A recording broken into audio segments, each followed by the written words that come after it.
I used to watch Scott, or used to listen to Scott Van Pelt and Ryan Russillo, their drive time or their afternoon show.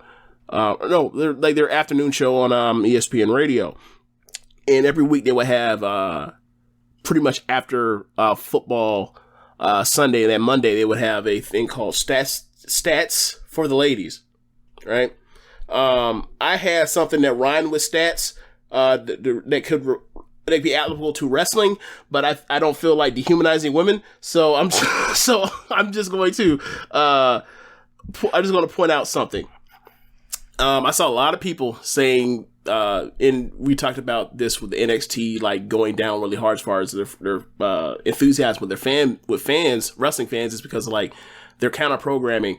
One, they're counter programming for AEW, and two, the people, but before they even became that, like people that are WWE main roster people only hated them because they hated being told that the wrestling they watch is inferior to the developmental indie guys. So, I saw a lot of that, and a lot of people were like, why would AEW even want them? I hate him, and I'm just like, yo, y'all are fucking out of your minds. So I decided to do the stats for late. So go ahead, Rich.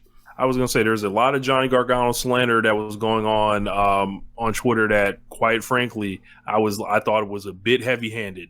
Like a lot of people saying they hope he goes back to the indies, James. This is what I was seeing from people. I'm yeah. So interesting. So Rich, I had some time on my hands, so I decided to look up and see how many WWE matches on cagematch.net in the history of WWE have ever been rated 9.0 or higher. The number is 103. I'm not even going to go through the list of, because I actually wrote down all the people that were involved, except for like, a Royal Rumble. I'm not doing that. That was one Royal Rumble, but everybody else that took part in one of the 102 matches in WWE history that ever got rated 9 or higher by the fan service cagematch.net. Rich, where would you think Johnny Gargano would rank? And I'm going to give you a number. Do you think he ranks in the top 20? Yes. Do you think he ranks in the top 15? Yes. Do you think he ranks in the top 10? Yes. Do you think he ranks in the top 5? Yes. He's number 5. Out of the 103 matches rated 9 or higher according to Cage Match in WWE history, he has participated in 10 of them. This don't sound like a guy that needs to be sent back to the indies. This don't sound like a guy that you just can't find a spot for. This don't sound like a guy that AEW quote unquote shouldn't sign or should stay away from. Right. He is tied for 5th with Chris Benoit and Chris Jericho at 10. The people in front of him are Triple H, The Undertaker, Edge, and Shawn Michaels. Michaels, all people with 25-year careers, right? Yeah. I was getting to that. I was getting to that. You best believe I was getting to that. So, number 1 is Shawn Michaels. It's a staggering 16. 16. Edge is number 2. Edge is at 13 with number 2. 6 of those matches out of his 13 had 4 or less people in them. Only 3 of those matches are single matches. The Undertaker is number 3 with 12. He was with the company for 30 years. Triple H has 11. He's been with the company for like 25 years. All death matches? Like, so then you end up getting Gargano and Benoit and Jericho tied at 10 at the 5th spot. Now, Chris Jericho has wrestled 815 televised matches for WWE. Chris Benoit wrestled 437 televised matches for the E before he murdered his wife and his child and himself. Johnny Gargano, 108 televised matches in WWE history. 1 out of 10 matches, basically, that he's been in has been one of the 100 best matches in WWE history, but you dumb motherfuckers are telling me that he should be on some national television? Are you out of your fucking minds? You guys have soured so hard on this dude over the last years because of what happened in One Final Heartbeat. They are forgetting to like, hey, by the way, what's the second or third best match in WWE this year? Oh, it's match with Kushida. The fuck is wrong with y'all? What the hell are we talking about? You think Johnny Gargano forgot how to wrestle in the last couple of years? What? It's a lot, man. People have said they are tired of the melodramatic stuff in his matches. I'm sorry. If that's how you feel, that's how you feel. But don't pretend like Johnny Gargano is some one-trick pony that only knows how to wrestle the WWE Super Indie style. This dude wrestled in Dragon Gate. This dude wrestled in CZW. This dude wrestled in Evolve.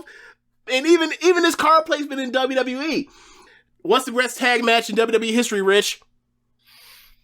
Probably one of them DIY revival matches. Yeah. What was the melodramatic? What was the melodramatic stuff in that match? Where was the melodramatic stuff in like his first match, his first takeover match with Andrade? Not the one from the main event, the one that was on the undercard when Bobby Roode and McIntyre main evented at Brooklyn. Yeah. And what are we talking about? I think that was the opener of that takeover. It was. Were you allowed to put a melodramatic, emotional, overweighted, way too many kickouts in a 15-minute match? What are we talking about here? You go through everybody in NXT that was around when Johnny Gargano was around and he wrestled with. You ask and you say, all right, what's their best match? What's Aleister Black's best match in WWE? Probably his match with Johnny Gargano. From War Games 2018. What is Tommaso Ciampa's best match? Takeover New Orleans. Right. What is Adam Cole's best match in WWE? Personally, I would say the one, the NXT TakeOver 25 match. Okay, but if not that one, then people would say the one before, the TakeOver before New York. What is Ricochet's best match in WWE? Phoenix. You think it's better than the Adam Cole match? Yes. I probably had to watch him back, but yeah. I remember liking that match a lot too. I like that too as well. But that Ricochet match was like following the Aleister Black match as far as takeover chronology. In that match, more people like that Ricochet match than the Aleister Black match.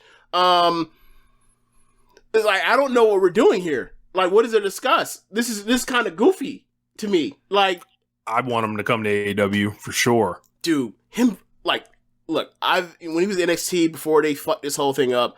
I so badly wanted to see him versus Bate, or him versus Swerve, or him versus Dunn, or him versus O'Reilly in a singles capacity on a takeover stage, and it never happened because the pandemic came. He'd have all new opponents and a lot more of them. Yeah, so he still had opponents there for NXT, but they're going in a whole different direction. They're not going to want any of that kind of shit on the show, just completely embarrassing these kids. Them kids will never be able to wrestle like that. Maybe you get a handful of them over time, but those kids will see that shit and be like, well, it's time to pack this shit up, possibly, right? But he goes to AEW. I don't know what kind of, where you would slot him, because he's not as hot as Adam Cole was or whatever else.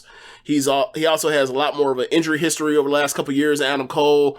They're about the same age. They're both 30. They're both turned 34 this year, I think. But Cole's only 32. Okay, so he's 2 years old. Like, yeah. He goes to AEW. Like, what? First things first. He is a car with high mileage. Yes, I'll say that. Yeah. First things first with Johnny Gargano. He goes to AEW. He can't be a heel. He has to come back and be more or less Johnny Wrestling and forget all the way stuff, even though it entertained us at different points in time or whatever else. And whatever else, it's a cool little side conquest thing to do because they're not going to make him the champion again or whatever else. That's cool. I'm not even saying he needs to be champion in AEW because I think that's way too. I think the price of brick is way too high with CM Punk and Daniel Bryan here.